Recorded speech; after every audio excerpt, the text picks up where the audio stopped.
Hi everyone, so I've got Phoebe with me today as a little bit of an update and also a bit of a guinea pig story time because Phoebe's story is definitely worth sharing. She's been through a lot, bless her, more than a normal guinea pig.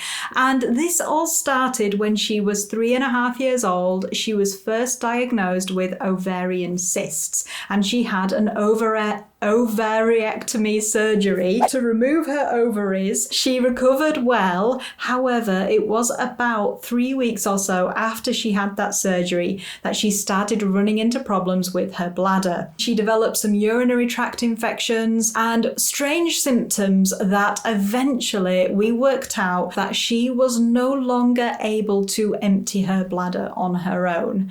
I don't know what happened. She just lost the ability to pee. And I know it sounds really strange and not something that should happen. And we never really got an answer from the vets as to what it could be, except that it has to be something neurological. So what started happening with Phoebe is that her bladder will fill up and become like a big balloon.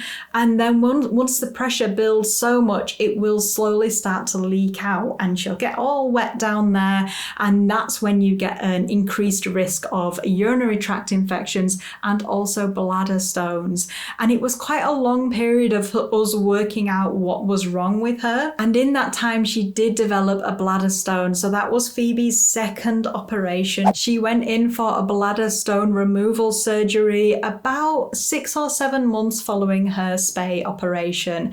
And thankfully, she recovered fine. I was so relieved. She did so great. She made us all very, very proud. And ever since then, she has had this problem and we have been manually expressing her bladder. It is now just part of her daily care routine. Bless her, she does put up with it so well. She has had some ups and downs. She's had a few reoccurring urinary tract infections, not a full-blown bladder stone though. So fortunately, she hasn't had a reoccurrence of the bladder stone, which can be quite a common thing to happen in guinea pigs who've had it once. They can easily get it again. But Phoebe, thankfully, is doing really well. She is now a senior piggy. She is 6 years old this year. So if any of you have questions specific to Phoebe's condition or for caring for senior piggies in general, then just let me know in the comments.